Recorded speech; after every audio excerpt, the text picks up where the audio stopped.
Hello, नमस्ते। उम्मीद करता हूँ आप सभी स्वस्थ होंगे, मस्त होंगे, पढ़ाई में पूरी तरीके से व्यस्त होंगे। आपके 10th के एग्ज़ाम बहुत नज़दीक आ गए हैं, इनके कारण आपको टेंशन होती होगी, पर टेंशन मत लो, ठीक है?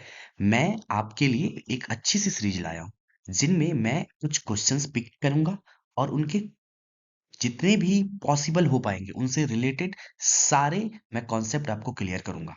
ठीक है? आज की क्लास में हमने 10 क्वेश्चंस लाए हैं विथ डिटेल एक्सप्लेनेशन। आप यकीन मानना जब आप एक क्वेश्चंस करोगे उसके साथ आपके 10-15 क्वेश्चन कंप्लीट हो जाएंगे। साथ ही साथ ऑब्जेक्टिव ही नहीं, आपके सब्जेक्टिव भी कंप्लीट होंगे। ठीक है? अब आप हमारे साथ आगे बढ़ो। हम नेक्स्ट क्वेश्चन पे चलते हैं कि हमारी क्वेश्चंस है क्या आगे। ठीक है? हमारी पहली क्वेश्चन है समतल दर्पण। पहली क्वेश्चन क्या है हमारी? समतल दर्पण की फोकस दूरी होती है। समतल दर्पण की फोकस दूरी होती है। अब बताना समतल फोकस दूरी क्या होती है? शून्य होती है, ऋणात्मक होती है, अनंत होती है या धनात्मक होती है। तो आपको याद रखना है समतल दर्पण की फोकस दूरी जो होती है वो क्या होती है? समतल दर्पण की फोकस दूरी अनंत होती है। क्या होती है? समतल दर्पण की फोकस दूरी अनंत होती है।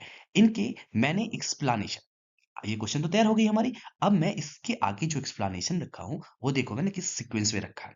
मैं लिखा पहले समतल दर्पण। समतल दर्पण का कोई वास्तविक फोकस नहीं होता। क्या नहीं होता? समतल दर्पण का कोई वास्तविक फोकस नहीं होता। कोई वास्तविक फोकस बिंदु नहीं होता क्योंकि यह प्रकाश किरणों को एक बिंदु पर केंद्रित या फैलाता नहीं है, बल्कि यह किरणों को ठीक उसी कोण पर परावर्तित करता है, ठीक उसी कोण पर परावर्तित करता है जिससे वे समांतर लौटती है या दर्पण के पीछे एक बिंदु से एक बिंदु से आती हुई प्रतीत होती है। इसके लिए इसकी फोकस क्या मानी जाती है? अनंत मानी जाती है। ठीक है? अब इससे आगे हम समतल दर्पण में कुछ और एक्स्ट्रा पॉइंट ऐड किए हैं। जो पॉइंट्स है आप ध्यान दीजिएगा। समतल दर्पण द्वारा बने प्रतिबिंब की विशेषता क्या है? निम्नलिखित विशेषता है। पहला नंबर में हमने क्या लिखा है वो आप ध्यान देना। पहला नंबर में हमने लिख रखा है, पहला नंबर में लिखा है कि समतल दर्पण द्वारा बना प्रतिबिंब हमेशा कैसा होता है सर? सीधा होता है। दूसरा है प्रतिबिंब का आकार वस्तु के आकार के बराबर होता है। तीसरा पॉइंट है हमारा तीसरा पॉइंट हमारा प्रतिबिंब। तीसरा पॉइंट क्या है हमारा? प्रतिबिंब। तीसरा पॉइंट है हमारा प्रतिबिंब दर्पण के पीछे उतनी ही दूरी पर बनता है जितनी दूरी पर वस्तु दर्पण के आगे रखी होती है। चौथा पॉइंट है प्रतिबिंब पार्श्व परिवर्तन को दिखाता है। पांचवा पॉइंट है प्रतिबिंब दर्पण के पीछे बनता है। ये जो पॉइंट यहाँ पे हमने लिख रखे हैं, इस बॉक्स में हमने जो भी पॉइंट लिख रखे हैं, इस बॉक्स में हमने जो भी पॉइंट लिख रखे हैं उसके रिलेटेड हमने एक आपको इमेज दिया है। ठीक है? उस इमेज में किस तरीके से सारी चीज आपको प्रूफ मिल जाएगी। अब देखो जितने इसमें सब कुछ लिखे हैं आपको इस इमेज से क्लियर हो जाएंगे। ठीक है? अब देखो हमारे साथ। ठीक है? अब देखो मैं इसी में समझाता हूँ। देखो मान लीजिए ये क्या है? ये है हमारा, ये भी क्या जो है हमारा ये वस्तु है। ठीक है? देखो तो प्रकाश के परावर्तन में बता आप जानते होंगे प्रकाश के परावर्तन में अगर सीधी किरण आती है दर्पण से टकराने का तो वो क्या होती है? सीधी लौट जाती है। ये क्या हमारे सामने समतल दर्पण है। ठीक है? समतल, ये क्या हमारे पास समतल दर्पण है। ठीक है? सीधी लौट गई, ऐसे आई तो सीधी लौट गई। ठीक है? उसके बाद हमने क्या किया? एक ऐसे करके हमने यहाँ क्या किया? प्रकाश की किरण डाली। जैसे हम जिस थीटा एंगल पे हमने ये किरण लाई है उसी एंगल पे ये लौट जा रही है। देखो आपको पता होगा कि प्रतिबिंब तब बनती है जब प्रकाश की मिनिमम दो किरणें आपस में परावर्तन के बाद आपस में टकराती है। यहाँ पे तो कहीं टकराई नहीं, ये इधर से आई इधर को लौट गई, ये इधर से आई इधर को लौट गई। दो किरणें आपस में टकरा तो नहीं रही है। इसके कारण हम क्या करते हैं समतल दर्पण में? देखो ये तो आई ऐसे लौट गई, मैं क्या करता हूँ इसे पीछे बढ़ा देता हूँ। इसे क्या किया हमने? ऐसे ऐसे ऐसे करके क्या हमने इसे पीछे बढ़ा दिया। ठीक है? और ये जो किरण है इसे भी हमने क्या किया? ऐसे ऐसे ऐसे ऐसे करके हमने पीछे बढ़ा। देखो आप यहाँ पे मिल रही है कि नहीं? इस पॉइंट पे मिल रही है कि नहीं मिल रही? इस पॉइंट पे मिल रही है, इसीलिए हम कहते हैं क्या? यहाँ पे हमारी क्या बन गई? यहाँ पे हमारी प्रतिबिंब बन गई। अब आप देखो ये जितनी हाइट की प्रतिबिंब है उतनी ही हाइट की ऑब्जेक्ट है। ठीक है? एक पॉइंट क्लियर हो जाता है इससे। देखो ये दर्पण है, दर्पण से ये कितनी दूरी है? दर्पण से ये कितना दूर है? ठीक है? जितनी दूरी ये वस्तु है उतनी ही दूरी पे ये क्या है? प्रतिबिंब है। तो वस्तु की दूरी और प्रतिबिंब की दूरी क्या है? बराबर है। ठीक है? आपको पता होगा कि वस्तु की जो दूरी होती है, वस्तु की दूरी को हम क्या यू से दिखाते हैं, ठीक है। और प्रतिबिंब की दूरी को हम किससे दिखाते हैं, भी से दिखाते हैं, ठीक है। अब देखना, आप अगर आप कभी देखे होंगे, जब आप कभी प्लेन मिरर के सामने खड़े होते हो, जब कभी आप समतल दर्पण के सामने खड़े होते हो, तो आपके लेफ्ट हैंड राइट हैंड को दिखाता है, राइट हैंड लेफ्ट हैंड को दिखाता है। इसका मतलब है कि अगर लेफ्ट हैंड में अगर आपने घड़ी पहन रखी है, तो वो कहाँ दिखेगा, आपको लगेगा कि आप राइट हैंड में देख रहे हो। इसका मतलब है कि ये क्या होता है ना, पार्श्वी परिवर्तन को दर्शाता है, ठीक है। इसमें जितने भी पॉइंट है, सारे पॉइंट आपको क्लियर हो गए होंगे, ठीक है। अब हम चलते हैं नेक्स्ट क्वेश्चन की, ठीक है। देखो अगले क्वेश्चन से हमारे कि अगला क्वेश्चन हमारा ये है, वास्तविक प्रतिबिंब दर्पण के किस ओर बनती है। क्या हमारा है, वास्तविक प्रतिबिंब दर्पण के किस ओर बनती है। ए ऑप्शन दर्पण के पीछे, ऑप्शन नंबर बी दर्पण के आगे, ऑप्शन नंबर सी ए एवं बी दोनों, और ऑप्शन नंबर डी इनमें से कोई नहीं, ठीक है।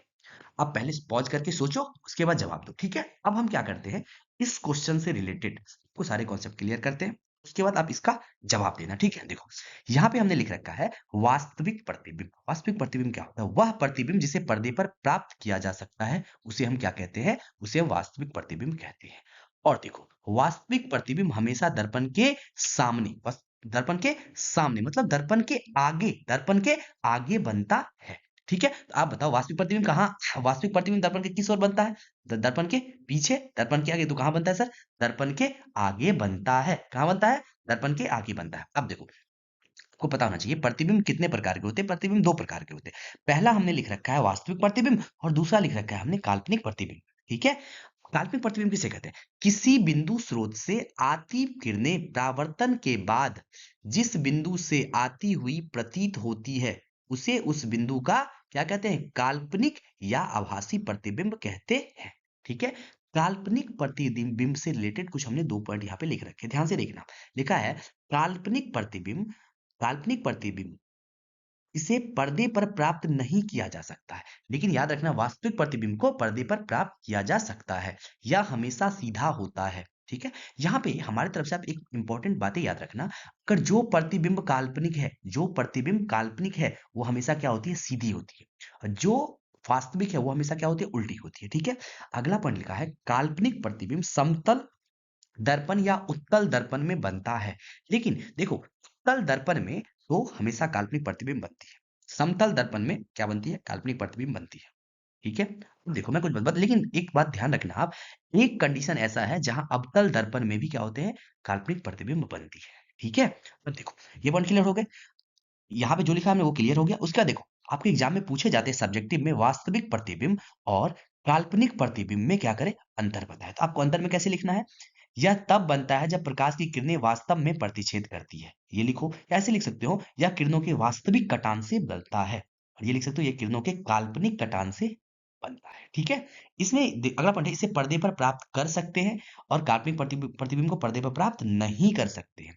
यहाँ लिखा है वास्तविक प्रतिबिंब उल्टा होता है और काल्पनिक प्रतिबिंब क्या होता है, सीधा होता है। तो आप ऐसे ही करके लिख दोगे। अब एक बात ध्यान रखना, अगर आपके एग्जाम में आरेख बोला बनाने के लिए, अगर बोला वास्तविक प्रतिबिंब के लिए एक आरेख बनाए, और वो पूछ दिया काल्पनिक प्रतिबिंब के लिए आप क्या करें सर, एक आरेख बनाए, आप कैसे करोगे, ठीक है। अब देखो ये है, ये हमने क्या किया, अवतल दर्पण ले लिया, ठीक है। ये क्या लिया हमने, अवतल दर्पण, कनकैव मिरर, ठीक है। देखो यहाँ हमने वस्तु रखी, यहाँ वस्तु रखी, ये सीधे ऐसे आया, ऐसे लौट गया, ठीक है, ऐसे लौट गया, जब ऐसे आया तो ऐसे लौट गया, ठीक है। अब देखो यहाँ क्या होता है, मैं बताता हूँ आपको, आपको पता होगा, लेकिन मैं फिर भी थोड़ा एक्सप्लेन कर देता हूँ। देखो यहाँ क्या होता है, यहाँ होता है P, ठीक है। यहाँ क्या, यहाँ ले लिया हमने, यहाँ ले लिया हमने F, और यहाँ हमने बराबर दूरी पे हमने क्या ले लिया हमने, यहाँ हमने ले लिया C, ठीक है। Wait minute, wait a minute, ठीक है। चलो यहाँ क्या कहने, हमने C ले लिया, ठीक है। देखो अब ध्यान से देखो, देखो जब प्रकाश की किरण सीधी आई, ऐसे परावर्तन हो गई, ठीक है। जब प्रकाश की किरण फोकस से होती हुई आई, तो समानांतर क्या हो गई, लौट गई, ठीक है। समानांतर लौट गई। तो अब देखो जैसे ये आई ऐसे ही लौटी, ठीक है, और ये आई ऐसे लोड, ये दोनों यहाँ पे मिल रहे हैं कि नहीं मिल रहे, मिल रहे हैं। इसका मतलब जहां पे कट रहे हैं वहीं पे क्या बन रही है, हमारी प्रतिबिंब बन रही है। प्रतिबिंब बन रही है कि नहीं बन रही। अब देखो अगर ये वास्तविक है, चलो वास्तविक प्रतिबिंब की मैं बात करता हूँ। देखो हमने प्रतिबिंब सीधा लिया था, वास्तविक में क्या हो गया, वास्तविक प्रतिबिंब कैसा हो गया, उल्टा हो गया हमारा। ठीक है, ऐसे ही काल्पनिक में देखो आप, हमने ऐसे वस्तु लिया, ये आपको क्लियर हो गई होगी। अब ये देखो हमने ऐसे वस्तु लिया, अगर हमने सीधा ऐसे करके सीधा हमने रे मारा, तो ऐसे करके क्या हुआ, लौट गया, लौट गया। ठीक है, कन्वेक्स में ये क्या है, ये है अवतल दर्पण, ये है उत्तल।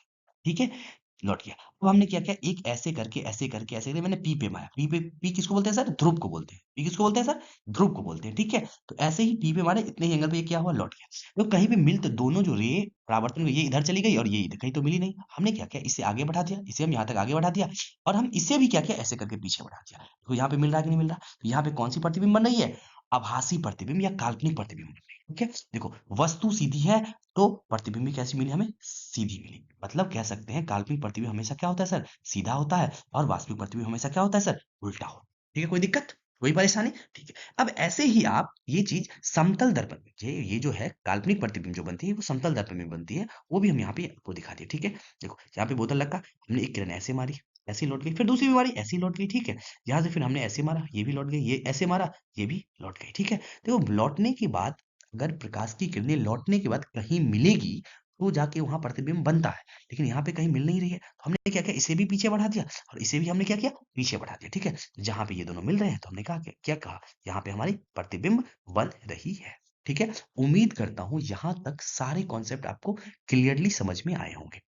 जैसे जैसे हम आगे बढ़ेंगे, और जो कॉन्सेप्ट, जो भी आपको थोड़ी बहुत डाउट अभी रह रही होगी, वो हम अगले क्वेश्चंस के लिए रखे होंगे, जहां पे हम आपको ये सारी चीजें क्लियर करेंगे। जैसे मान लिया जाए, यहाँ पे क्या होते, पी होते हैं, यहाँ पे मान लिया, यहाँ पे पी हो गया, यहाँ पे एफ हो गया, यहाँ पे सी हो गया, वस्तु को कहाँ रखे, प्रतिबिंब कहाँ बनेगी, वो मैं सारी चीजें आपको विद डिटेल एक्सप्लेन करूंगा। बस आप वेट करो। ठीक है, अब हम नेक्स्ट क्वेश्चन की ओर बढ़ते हैं। अगला क्वेश्चन है हमारा, यदि आपतन कोण 30 डिग्री हो, तो परावर्तित किरण एवं आपतित किरण के बीच का कोण होगा। ठीक है, क्या लिखा है, यदि आपतन कोण 30 डिग्री हो, तो परावर्तित किरण और आपतित किरण के बीच का कोण होगा। ठीक है, अब हमारी बातों को सुनो। मैंने यहाँ पे पहले एक क्या लिखा है, एक नोट लिखा है, एक्सप्लेनेशन लिख रखा है, इस पे आप ध्यान पूर्वक देखो। हमने लिखा है प्रकाश के परावर्तन के नियम। प्रकाश के परावर्तन के दो नियम होते हैं सर। पहला होते हैं, परावर्तन कोण आपतन कोण के बराबर होता है। परावर्तन कोण को आर से, और आपतन कोण को हम किस चीज से दिखाते हैं, आई से दिखाते हैं। ठीक है, मतलब परावर्तन कोण और आपतन कोण क्या होते हैं, बराबर होते हैं। ठीक है, अगला लिखा है, आपतित किरण परावर्तन बिंदु पर अभिलंब तथा परावर्तित किरण तीनों एक ही तल में होता है। सुनो हमारी बात, ये हमारी क्या होगी, ये हमारा आपतन कोण। आपतित किरण और अभिलंब के बीच बने कोण को क्या कहते हैं, आपतन कोण कहते हैं। परिभाषा आप लिख सकते हो, आपतन कोण का परिभाषा क्या लिख सकते हो आप, आपतित किरण, आपतित किरण तथा अभिलंब, अभिलंब ये क्या है हमारा, अभिलंब, अभिलंब के बीच बने कोण को क्या कहते हैं, आपतन कोण कहते हैं। ठीक है, परावर्तन कोण किसको बोलते हैं, इसको बोलते हैं। मतलब परावर्तित किरण तथा अभिलंब के बीच बने कोण को परावर्तन कोण कहते हैं। अगर आप नोट करना चाहो तो इसे नोट कर सकते हो। ठीक है, एक बात आप ध्यान रखना, प्रकाश के परावर्तन के नियम से, अगर आपतन कोण का मान 30 डिग्री है, तो परावर्तन कोण का मान भी कितना होगा, 30 डिग्री होगा। अगर आपतन कोण का मान 30 डिग्री है, अगर ये वाली जो हमारी एंगल है, वो कितनी है हमारी एंगल, ये वाली हमारी एंगल जो है, ये वाली हमारी एंगल कितनी है, 30 डिग्री है। तो हमारी यहाँ पर भी जो एंगल बनेंगे, यहाँ पर भी जो हमारी एंगल बनेगी, वो भी सर कितने डिग्री का होगा, वो भी सर 30 डिग्री का ही होगा। ठीक है, मुझे समझ गए होंगे। लेकिन सवाल में यहाँ ध्यान देना, सवाल में क्या होगा, यदि आपतन कोण 30 डिग्री हो, तो परावर्तित किरण एवं आपतित किरण के बीच में, मतलब ये देखो, परावर्तित किरण ये है, और आपतित किरण क्या है, ये वाला आपतित किरण है, बोला इसके बीच में कितना कोण बनेगा, तो आप खुद जोड़ के देख लो, कितने बने, 30 और 30 कितने डिग्री हो गए, 60 डिग्री हो गए। हमारा आंसर क्या हो जाएगा, 60 डिग्री। 60 डिग्री हमारा क्या हो जाएगा सर, आंसर हो जाएगा। ठीक है, उम्मीद करता हूँ यहाँ तक आप सीख चुके होंगे। हम नेक्स्ट क्वेश्चन की ओर बढ़ते हैं। ठीक है, अगला क्वेश्चन देखना हमारा, अगला क्वेश्चन है, एक अगला क्वेश्चन हमारा क्या है, अगला क्वेश्चन है हमारा कि एक दर्पण पर आपतित प्रकाश की चाल सी, प्रकाश की चाल सी और परावर्तित प्रकाश की चाल होगी। आपतित प्रकाश की चाल सी दे रखी है, तो परावर्तित प्रकाश की चाल क्या होगी। आप याद रखना, जितना देखो इससे पहले हमने कॉन्सेप्ट में क्लियर किया था, आपतन कोण का मान जो होता है वही आपतन कोण का जितना मान होता है परावर्तन कोण का मान उतना ही होता है, ठीक है। अब बताओ ये जो होते हैं ना, ये एक ही माध्यम में होते हैं, मतलब अगर ये हवा है तो हवा में ही होता है, ये जहां भी है। देखो मेनली आप जो परावर्तन के नियम पढ़ते हो वो हवा में पढ़ते हो, है ना।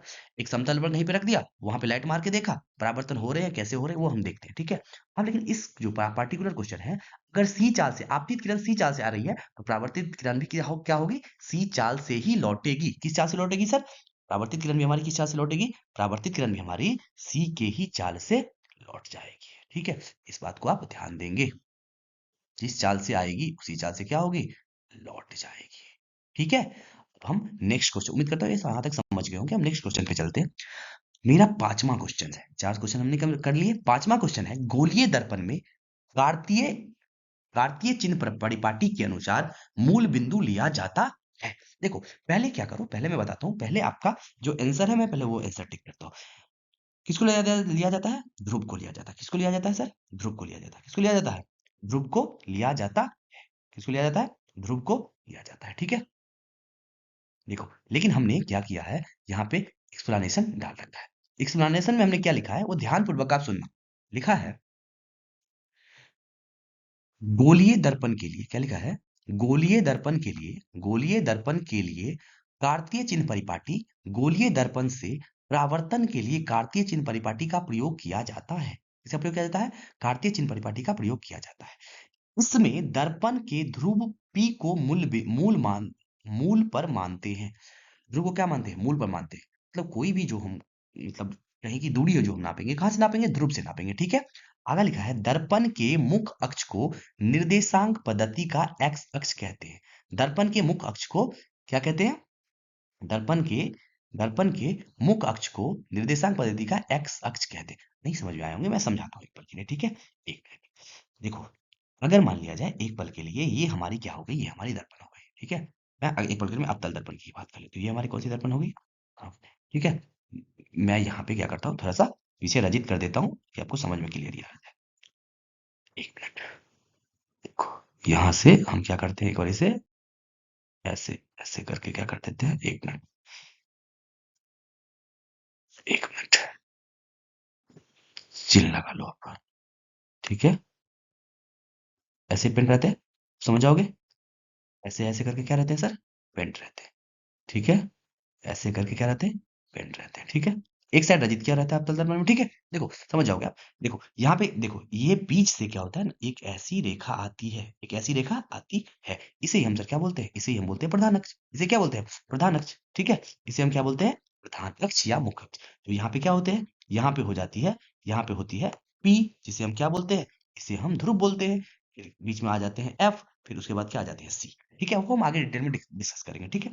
देखो आगे क्या लिख रखा है हमने, आगे लिख रखा है कि चिन्ह परिपाटी निम्न प्रकार के हैं, कैसे हैं वो देखना। लिखा है इसमें, बिंब दर्पण के बाईं ओर रखा जाता है। बिंब बोलो या वस्तु, वस्तु को देखे आप देखे होंगे हमेशा, जो आपने पढ़ा है हमेशा उसमें क्या रखा है आपने?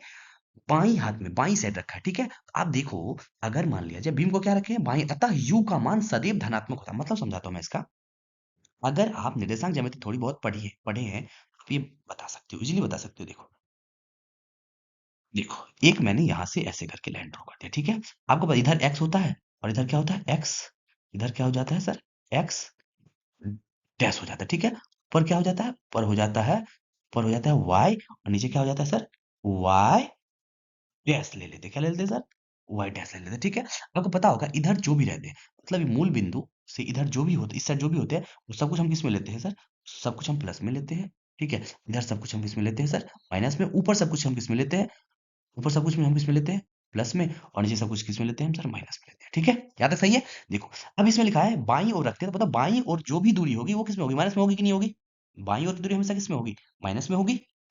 यहाँ माइनस है कि नहीं है? देखो अगला लिखा है, मुख अक्ष के समांतर सभी दूरी दर्पण के ध्रुव ध्रुव से मापी जाती है। क्या होती है? ध्रुव से मापी जाती है, ठीक है। हमेशा कहाँ से मापोगे आप?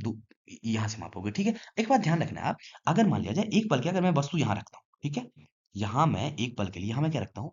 एक पल के लिए मैं यहाँ वस्तु को रखता हूँ, ठीक है। ध्यानपूर्वक देखना आप, यहाँ पे अगर हमने वस्तु रखी, यहाँ पे हमने वस्तु रखी, तो ये जो दूरी होती है ना, ये जो दूरी होती है ना, ये जो दूरी होती है मतलब ध्रुव से लोगे, ये जो हमारी दूरी होती है, इसी को हम क्या बोलते हैं सर? इसी को हम यू बोलते हैं, वस्तु दूरी बोलते हैं, ठीक है। अगर एक पल के लिए प्रतिबिंब हमारी कहीं भी बन, मतलब एक पल के लिए बना तो प्रतिबिंब हमारी कहीं भी बन जाए, मान लिया एक पल के लिए प्रतिबिंब हमारी यहाँ बन गई, ठीक है, यहाँ बन गई, तो देखो यहाँ जो है यहाँ जो ध्रुव से इतनी दूरी है कि नहीं है, इसे हम क्या बोलते हैं सर? भी बोलते हैं, ठीक है। कोई दिक्कत? आप इस हिसाब से सोच सकते हो कि वस्तु को हम कहाँ रखा है, वस्तु को हम कहाँ रखें। अगर मान लिया जाए एक पल के लिए पूछ ले वस्तु की दूरी क्या होती है? ऋणात्मक होती है। दिमाग में आपको बिठाने पड़ेंगे, चिन्ह परिपाटी ऐसे दिमाग में रखोगे, लेफ्ट साइड हमेशा माइनस होते हैं, राइट साइड हमेशा प्लस होते हैं, ऊपर प्लस में होती है और नीचे क्या होती है? माइनस में होती है, ठीक है। ये 2 पॉइंट क्लियर है। अगले पॉइंट देखो, मुख्य अक्ष के समांतर मूल बिंदु से दूरी धनात्मक ली जाती है, ठीक है। तथा बाईं ओर की दूरी ऋणात्मक ले, देखो यहाँ से दाईं ओर की दूरी क्या ले जाती है? धनात्मक, और यहाँ से बाईं ओर की दूरी क्या ली जाती है? ऋणात्मक ली जाती है, ठीक है। अगर मुख्य अक्ष के लंबवत ऊपर की ओर दूरी धनात्मक तथा मुख्य अक्ष के लंबवत नीचे की ओर मापी जाने वाली दूरी ऋणात्मक ली जाती है। अगर मान लिया जाए पर वस्तु हमने ऐसे रखा ऊपर, ठीक है, तो हमारे जो है यहाँ जो है हमें जो है वस्तु की दूरी क्या होगी? धनात्मक होगी। अगर प्रतिबिंब हमारे नीचे बन जाए, प्रतिबिंब हमारे क्या कैसा बन जाए? नीचे की ओर बन जाए, तो हम क्या लेंगे? उसे ऋणात्मक ले लेंगे, ठीक है। उम्मीद करता हूं यहां तक आपको सब कुछ क्लियर समझ में आया होगा। तो हम आगे बढ़ते हैं नेक्स्ट क्वेश्चन की ओर, ठीक है। अगला क्वेश्चन है हमारा, जब प्रकाश सघन से विरल माध्यम में जाता है तो उसकी गति, सघन से विरल में जब जाएगा तो उसकी गति क्या होती है? सघन से विरल में जाएगा, उसकी गति क्या होगी? बढ़ती है, घटती है, समान रहती है, इनमें से कोई नहीं, ठीक है। देखो मैं बताता हूँ, सघन से विरल में गया, ठीक है, तो क्या होगा? घट जाएगा। क्या होगा? सघन से विरल में गया तो क्या हो जाएगा? चाल बढ़ जाएगी, सॉरी, चाल क्या होगी? बढ़ जाएगी। सघन है और विरल में जा रहा है तो चाल क्या हो जाएगी? बढ़ जाएगी। मैंने एक्सप्लेनेशन यहाँ पे लिख रखा है, देखो लिखा है, जब प्रकाश सघन माध्यम से विरल माध्यम में प्रवेश करता है तो उसकी गति बढ़ जाती है, ठीक है। ऐसा इसीलिए होता है क्योंकि विरल माध्यम में कण कम होते हैं, इसीलिए प्रकाश को आगे बढ़ने में कम बाधा मिलता है। अगला पॉइंट लिखा है, इसी कारण प्रकाश की चाल अधिक हो जाती है, ठीक है। एग्जाम्पल में हमने लिख रखा है, पानी क्या है? हमारा सघन माध्यम है, और हवा क्या है? हमारा विरल माध्यम है, ठीक है। अब आगे देखो, मैं समझाता हूँ इसे बारीकी से समझ। अब ऐसे करके सोचो, अगर सघन माध्यम है, क्या है सर? अगर कोई माध्यम ऐसा है कि माध्यम क्या है? वो सघन है। सघन अगर है, सघन ऐसा बोलते हैं कि पूरा उसमें पदार्थ जो है ना, वो माध्यम में कण क्या होंगे? बहुत नजदीक, ऐसे ऐसे ऐसे ऐसे बहुत नजदीक होंगे, ठीक है। अगर कोई माध्यम विरल है, कोई माध्यम विरल है, तो उसमें क्या होंगे? होंगे तो कण, कण होंगे तो, लेकिन क्या हम कह सकते हैं कि मतलब प्रकाश के कण होंगे तो, लेकिन उसमें कम होंगे। उसमें क्या होंगे? कम होंगे। सघन और विरल समझ आ गए? ये क्या होगी हमारी? ये हमारा क्या है? ये हमारा सघन है। सघन मतलब देखो पदार्थ के कण बहुत नजदीक है, इसमें प्रकाश की किरण जब आएगी, इसमें प्रकाश की किरण जब आएगी, उससे आने में क्या होगी? कठिनाई होगी कि नहीं होगी? पार करने में कठिनाई होगी ना। और जैसे ही विरल माध्यम है, जैसे ही विरल माध्यम है, तो प्रकाश की किरण क्या होगी? इसमें स्पीड पे जाएगी। तो आपसे सवाल पूछा जा रहा है, जब प्रकाश सघन से विरल माध्यम में जाता है, कहां से कहा जाता है? सघन से विरल। अब बताओ, सघन से जैसे ही आप विरल में जाओगे, सघन से आप विरल में जाओगे, क्या होगा? प्रकाश चाल बढ़ जाएगी ना, क्योंकि यहाँ पे बहुत कण बहुत नजदीक है, इसीलिए इसमें प्रकाश चाल कम होगी और इसमें क्या होगी? प्रकाश की चाल बढ़ जाएगी, ठीक है। अब हम आगे बढ़ते हैं, ठीक है। यहां तक आपको समझ में आ गए होंगे। देखो अगला हमारा क्या है? अगला 7 नंबर क्वेश्चन है। अगला हमारा 7 नंबर क्वेश्चन है, अपवर्तन के कारण कौन सी राशि बदलती है? अपवर्तन के कारण कौन सी राशि बदलती है? पहला ऑप्शन है आवृत्ति, तरंगदैर्घ्य, रंग, ए और बी दोनों, ठीक है। देखो इसके आंसर जानने से पहले पूरी मैंने एक्सप्लेनेशन लिखा, एक्सप्लेनेशन को अच्छे से समझो, उसके बाद फिर इसका आंसर करना, ठीक है। देखो पहले हमने लिखा है कि अपवर्तन किसे कहते हैं? प्रकाश का अपवर्तन किसे कहते हैं, ठीक है। देखो जब प्रकाश की किरण एक समांगी माध्यम से दूसरे समांगी माध्यम में प्रवेश करती है तो वह अपने मार्ग से विचलित हो जाती है, इस घटना को प्रकाश का अपवर्तन कहते हैं, ठीक है। उस माध्यम को क्या कहते हैं? प्रकाश का अपवर्तन कहते हैं। अब देखो कारण में हमने क्या लिखा है, यह माध्यम के घनत्व में अंतर और प्रकाश की चाल में बदलाव के कारण होता है, ठीक है। ये जो होता है, ये मार्ग में परिवर्तन, ये जो विचलन होता है ना, विचलित जो होती है, क्या क्यों होती है? क्योंकि एक माध्यम और दूसरे माध्यम के बीच घनत्व का क्या होता है? अंतर होता है, ठीक है। मैं आगे और अच्छे से क्लियर करूंगा, आप सुनो पहले। अगला लिखा है, विरल से सघन माध्यम, विरल से सघन माध्यम। विरल मतलब आपको क्या क्या पता है? वहां पे कण कम होंगे। सघन मतलब जहां कण ज्यादा होगा, जैसे हवा से पानी, जैसे हवा क्या हो गया? विरल माध्यम हो गया हवा। पानी क्या होगा इसकी तुलना में सघन माध्यम होगा, लिखा है प्रकाश की किरण अविलंब की ओर झुक जाती है। ठीक है, अविलंब की ओर झुक जाती है। ठीक है, मैं समझाता हूँ, इस चीजों को आप समझो। देखो यहाँ पे क्या है, यहाँ पे जो है, यहाँ पे हमने दो डायग्राम बना रखा है। ठीक है, देखो ऊपर जो है देखो, यहाँ पे विरल माध्यम, नीचे क्या है सघन माध्यम। विरल माध्यम प्रकाश की, विरल माध्यम जैसे ही है, देखो विरल माध्यम जैसे ही है, वहां क्या होंगे, कण बहुत नजदीक होंगे। विरल माध्यम में क्या होगा, कण बहुत, विरल माध्यम में कण क्या होगा, दूर दूर होगा, पर सघन माध्यम में कण बहुत नजदीक नजदीक होंगे। आप बताओ, प्रकाश की किरण देखो, ऊपर वाले माध्यम हो गए एक, नीचे माध्यम हो गए एक, दो माध्यम हो गए। अब जैसे ही प्रकाश की किरण ऐसे करके आई, इसका क्या है, इसे ऐसे ही सीधे लौट जानी चाहिए कि नहीं लौट जानी चाहिए, ठीक है लौट जानी चाहिए। लेकिन देखो ये क्या हुआ, थोड़ा सा झुक गया। तो क्यों झुक गया भाई, क्यों झुक गया, क्योंकि ये विरल से जैसे ही सघन में घुसा, तो ये क्या है, ये क्या है हमारा, ये अभिलंब है, क्या अभिलंब की ओर झुक गया। अभिलंब की ओर क्या हुआ, झुक गया। वैसे ही देखो, ऊपर हमने पहले सघन ले लिया, अब इसमें देखो, ऊपर हमने सघन ले लिया, नीचे हमने विरल ले लिया। ठीक है, ऐसे प्रकाश की किरण आई, ऐसे क्या हुई, प्रकाश की किरण हमारी ऐसे करके आई। देखो ऊपर में सघन में है, ऊपर सघन में है, प्रकाश की क्या बोल सकते हैं, पदार्थ के कण बहुत नजदीक नजदीक होंगे इसमें। और जैसे ही देखो सघन है, तो सघन में क्या है, कण बहुत क्या होंगे, बहुत क्लोज होंगे, बहुत नजदीक नजदीक होंगे, इसलिए इस प्रकाश की किरण को आने में क्या होगी, कठिनाई हुई होगी। जैसे ही ये विरल में एंट्री किया, जैसे ये विरल में एंट्री किया, क्या हुआ, ये देखो, ये हमारी सीधे वाली अभिलंब होती है ना, सीधे हमारी क्या होती है, अभिलंब होती है, देखो अभिलंब से दूर चला गया कि नहीं चला गया। आप बताओ ये जो दो पॉइंट है, दो पॉइंट क्लियर हो गए आपको कि नहीं हो गए। जैसे ही, जैसे जब विरल से सघन में जाएगा, तो क्या होगा, अभिलंब की ओर झुक जाएगा, और सघन से विरल की ओर जाएगा, तो क्या हो जाएगा, अभिलंब से दूर हो जाएगा। अभिलंब से क्या हो जाएगा, देखो अभिलंब से दूर हो रहा है कि नहीं हो रहा, प्रकाश किरण ऐसे आ रही थी, ऐसे आनी चाहिए, तो होगी कि दूर होगी कि नहीं होगी। ठीक है, उम्मीद करता हूँ ये समझ में आ गया होगा। ठीक है, तो आगे देखो लिखा है व्याख्या, इसमें यहाँ पे ध्यान दो, देखो जब प्रकाश एक माध्यम से दूसरे माध्यम में जाता है, तो प्रकाश की आवृत्ति नहीं बदलती, क्या नहीं बदलती, आवृत्ति नहीं बदलती, यह स्रोत पर निर्भर करता है। स्रोत कैसा है, इस पर निर्भर करता है आवृत्ति। ठीक है, लिखा है प्रकाश की गति और तरंगदैर्घ्य बदल जाते हैं, प्रकाश की गति और तरंगदैर्घ्य बदल जाते हैं, क्योंकि क्योंकि नया माध्यम अलग घनत्व का होता है। प्रकाश का तरंगदैर्घ्य और गति क्यों बदल जाता है, क्योंकि जैसे दो माध्यम है, जब जब दो माध्यम है, दो माध्यम में क्या है, दोनों माध्यम में कोई सघन हो सकता है, कोई विरल हो सकता है। ठीक है, माध्यम जैसे ही नया हो गया, तो वहां क्या होगा, तरंगदैर्घ्य और प्रकाश की गति बढ़ जाएगी। ठीक है, तो इसके हिसाब से हमारा ऑप्शन कौन सा होगा, कौन सी राशि बदलती है, तुम्हारा तरंगदैर्घ्य क्या होता है सर, बदल जाता है। तरंगदैर्घ्य हमारा क्या होता है सर, बदल जाता है। ठीक है, तो यहाँ लिखा है, इसीलिए अपवर्तन के कारण तरंगदैर्घ्य बदलती है, न कि आवृत्ति बदलती है। तो हमारा आंसर कौन सा हो जाएगा सर, हमारा option number B is the right answer. ठीक है, देखो प्रकाश के अपवर्तन जो है, इसके हमने कुछ एग्जाम्पल यहाँ पे लिख रखे हैं। ठीक है, देखो उदाहरण क्या दिया है, दिखाया हुआ है हमने, प्रकाश के अपवर्तन के कारण पानी की सतह पर छरी क्या होती है, मुड़ी हुई दिखता है। मुड़ी हुई क्या होता है, दिखता है, ठीक ना। अगला एग्जाम्पल है हमारा, कि प्रकाश के अपवर्तन के कारण पानी से भरी बाल्टी की गहराई का कम प्रतीत होना। आपने गौर किया होगा कि पानी से भरी बाल्टी जो रहती है, वो क्या होता है, लगता है उसका पेंट ऊपर उठा हुआ है। ठीक है, और एग्जाम्पल आप बोल सकते हो, ग्लास में जैसे ही आप पेंसिल डुबे डुबे डुबे जब जब आप ग्लास में पेंसिल को डुबाते हो, तो देखते होंगे आप, पेंसिल क्या होता है, लगता है कि मुड़ा हुआ है। ठीक है, ये सब क्यों होता है, प्रकाश के अपवर्तन के कारण होता है। उम्मीद करता हूं यहां तक आप सीख गए होंगे। अब हम आगे बढ़, अगला हमने एक कॉन्सेप्ट तैयार करी है। ठीक है, ये डिटेल में कॉन्सेप्ट है, आप समझो चीजों को, बेहतर तरीके से समझो। पहले देखो, हमने कॉन्सेप्ट में क्या, लेंस की शक्ति किसे कहते हैं, शक्ति आते हैं एग्जाम में, सब्जेक्टिव टाइप का है। ठीक है, इस पे ऑब्जेक्टिव भी क्वेश्चन बनेंगे, आप देखते रहो। पहले लेंस की शक्ति किसे कहते हैं, ठीक है, लिखा है लेंस की शक्ति वह भौतिक राशि है जो यह बताती है कि लेंस प्रकाश को कितना अधिक या कम अपवर्तित, मतलब मोड़ मोड़ अपवर्तित कर सकता है। ठीक है, अगला लिखा है, ये एक एग्जाम परिभाषा हो गई। नीचे लिखा है लेंस की शक्ति किसे है? लेंस की शक्ति होती क्या है? लेंस की शक्ति होती है फोकस दूरी का उल्टा या व्युत्क्रम बोल सकते हो। फोकस दूरी का उल्टा या व्युत्क्रम बोल सकते हो। देखो फोकस को क्या, लेंस की शक्ति शक्ति को हम किससे दिखाते हैं, पी से दिखाते हैं।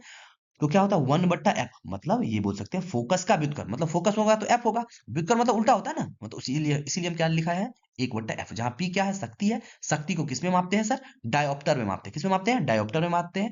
फोकस दूरी को किसमें मापते हैं सर, इसमें मीटर में मापते हैं। ठीक है, यहां तक कॉन्सेप्ट क्लियर हो गए होंगे।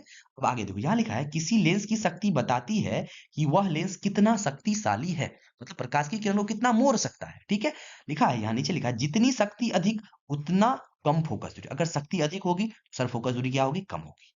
और उतना अधिक प्रकाश मोड़ने की क्षमता, अगर शक्ति अधिक है तो फोकस दूरी क्या होगी, फोकस दूरी क्या होगी, कम होगी। और प्रकाश की किरण उतना वो मोड़ सकता है। ठीक है, यहाँ पे लिखा हम एसआई मात्रक, किसका एसआई मात्रक, शक्ति का एसआई मात्रक, लेंस की शक्ति का एसआई मात्रक क्या होता है सर, डायोप्टर होता है, जिसे हम किससे दिखाते हैं सर, डी से दिखाते हैं। ठीक है, एक हमने एग्जाम्पल लिखा है, अगर किसी लेंस की फोकस दूरी 0.5 मीटर हो तो शक्ति क्या हो जाएगा, शक्ति के लिए परिभाषा क्या पढ़ा आपने, 1/f, लेकिन f मीटर में होना चाहिए, बात ध्यान रखना आप। ठीक है, तो 1/0.5 क्या क्यों लिखा हमने, क्योंकि ये मीटर में यहाँ पे दे रखा है। तो जैसे आप इससे भागा दोगे तो क्या हो जाएगा, 2 डायोप्टर हो जाएगा। ठीक है, इसीलिए हमने 2d लिख रखा है। साधारण भाषा में परिभाषा ऐसे कह सकते हो, लेंस की शक्ति वह माप है जो बताती है कि लेंस प्रकाश को कितना मोड़ सकता है और उसकी फोकस दूरी कितनी है। ठीक है, अगला नोट हमने लिखा, ये बहुत इंपॉर्टेंट नोट है, ये ऑब्जेक्टिव में आपको काम आएंगे। उत्तल लेंस की शक्ति क्या होती है सर, धनात्मक होती है, और अवतल लेंस की शक्ति क्या होती है, ऋणात्मक होती है। उत्तल की शक्ति धनात्मक होती है और अवतल की शक्ति ऋणात्मक होती है। ठीक है, नेक्स्ट क्वेश्चन पे हम चलते हैं। 8 नंबर का क्वेश्चन है हमारा, 50 सेंटीमीटर फोकस दूरी वाले, ठीक है, ये जो हमारे हैं 8 नंबर का क्वेश्चन है, इसमें लिखा है 50 सेंटीमीटर फोकस दूरी वाले लेंस की शक्ति। ठीक है, तो अभी आपने पढ़ा कि लेंस की शक्ति f बराबर क्या होता है, सॉरी लेंस की शक्ति p बराबर क्या होता है, 1/f, क्या होता है 1/f, जहां f क्या होना चाहिए, मीटर में होना चाहिए सर। ठीक है, ये बात ध्यान रखना आप। ठीक है, देखो यहाँ पे फोकस सेंटीमीटर में दे रखा है, सबसे पहले फोकस को हमने क्या किया, मीटर में बदल लिया। ठीक है, तो मीटर में बदलने के लिए 50 में 100 से जब भागा दोगे तो क्या हो जाएगा सर, 0.5 मीटर हो जाएंगे। ठीक है, 0.5, एक मिनट सर, देखो यहाँ पे क्या है ना, यहाँ सॉल्यूशन में, इस सॉल्यूशन जो हमने टाइप करा है उसमें कुछ मिस्टेक है। ठीक है, देखो आपको मैं बताता हूँ, एक बार लिख के बताता हूँ सर। देखो, जैसे 50 ये सेंटीमीटर में है ना, सेंटीमीटर को जब मीटर में आप बदलते हो ना, तो क्या करना पड़ता है, 100 से आपको क्या करना पड़ता है, 100 से आपको भागा करना पड़ता है। जैसे ही आप 50 में 100 से, जैसे ही 50 में आप क्या करोगे सर, 50 में आप जैसे ही आप 100 से डिवाइड करोगे, क्या होगा, जीरो से जीरो कट जाएगा, और 5 में जैसे 10 से आप भागा दोगे तो आपको कितने आ जाएंगे, आपको आ जाएंगे 0.05, कितना आ जाएगा, 0.5। ठीक है, अब देखो मैं बताता हूँ, अब जो है अभी आपने पढ़ा p बराबर क्या होता है, p बराबर हो जाता है सर, p बराबर होता है कि 1/f। ठीक है, देखो 1/f, ऊपर हमने लिख दिया 1, नीचे हमने बट्टे कर दिया, यानी हमने 0.05, 0.5 पॉइंट जैसे आप उड़ाओगे ऊपर क्या एक जीरो लग जाएंगे, जैसे आप एक से काटोगे ये क्या हो जाएगा, 2। इसीलिए हमारा क्या क्या आंसर हो जाएगा, 2 डायोप्टर। ठीक है, ये सॉल्यूशन सही है, हमने मिस्टेक कर रखा है इसीलिए। ठीक है, आप इसे ध्यानपूर्वक देख लेना एक बार। ठीक है, सही है, ऐसे करके आप काम कर लो, सही है ना। अब आगे हम बढ़ते हैं, 8 नंबर का क्वेश्चन हो गए। 9 नंबर लिखा है, तेलीय कागज, तेलीय कागज होता है कैसा, तेलीय कागज हमारा कैसा होता है सर, तेलीय कागज पारदर्शक होता है, अपारदर्शक होता है, अर्ध पारदर्शक होता है, या इनमें से कोई नहीं। व्याख्या पहले देखो आप। ठीक है, लिखा है पारदर्शक क्या होता है, जिससे वस्तु साफ दिखे, मतलब ऐसा जिससे वस्तु आर पार हो जाए। ठीक है, ऐसा माध्यम जिससे आर पार हो जाएगा उसे क्या कहते हैं, पारदर्शक माध्यम। अपारदर्शक माध्यम कहते हैं कि जिससे प्रकाश की किरण आर पार ना हो पाए, जैसे लकड़ी से आर पार तो नहीं हो पाती है, इसीलिए उसे हम क्या बोलते हैं, पारदर्शक। अर्ध पारदर्शक किसे बोलते हैं, जिससे प्रकाश की किरण थोड़ी बहुत पास हो पाती है, जैसे तेल लगा कागज, बटर पेपर, है ना, इसे हम क्या बोलते हैं, अर्ध पारदर्शक, जिसे थोड़ी थोड़ी पार होती है। जिससे पूरे पार हो जाए उसे हम क्या कहते हैं, पारदर्शक। जिसे पार ना हो उसे हम क्या कहते हैं, अपारदर्शक। जिसे थोड़ी बहुत पार हो, जैसे घिसा हुआ कांच से थोड़ा बहुत पास होता है, इसलिए उसे हम क्या बोलते हैं, अर्ध पारदर्शक। तेलीय कागज क्या है, आप ही बताना, तेलीय कागज क्या है हमारा, अर्ध पारदर्शक। क्या है हमारा, अर्ध पारदर्शक। ठीक है, अब नेक्स्ट क्वेश्चन हम देखते हैं। अगला क्वेश्चन है हमारा कि प्रकाश की चाल न्यूनतम होती है, प्रकाश चाल न्यूनतम कहाँ होती है, जल में, निर्वात में, कांच में, वायु में। ठीक है, देखो, यहाँ पे पहले हमने व्याख्या लिख रखा है। व्याख्या में हमने क्या लिखा है? प्रकाश की चाल सबसे अधिक निर्वात में होती है। निर्वात में जहाँ पे हवा नहीं होती, कुछ नहीं होते, ठीक है? उसे क्या बोलते हैं? निर्वात। यहाँ पे प्रकाश चाल क्या होती है? सबसे अधिक होती है।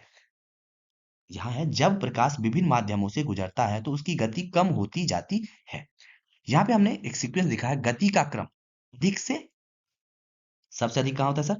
निर्वात में। उससे कम होता है वायु में, उससे कम होता है जल में, सबसे कम यहाँ पे किसमें होता है? कांच में। पूछ रहा है न्यूनतम किसमें होता है, तो यहाँ पे ऑप्शन में हमारा क्या है? कांच है।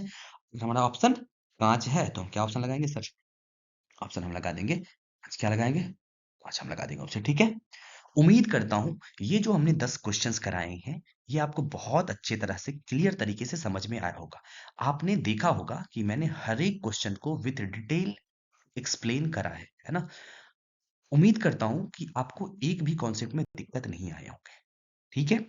हमारी जो नेक्स्ट क्लास आएंगी, अगली जो हमारी क्लास आएंगी, उसमें मैं आगे और क्वेश्चन, आज हमने 10 क्वेश्चंस करवाए हैं, आगे से हम क्वेश्चन अधिक करेंगे और हर एक के एक्सप्लेनेशन बहुत अच्छे तरीके से करेंगे, ताकि आपके बोर्ड के एग्जाम में ऑब्जेक्टिव और सब्जेक्टिव दोनों कंप्लीट हो सके, ठीक है? बस आप हमारे साथ जुड़े जुड़े रहो, ठीक है? Thank you.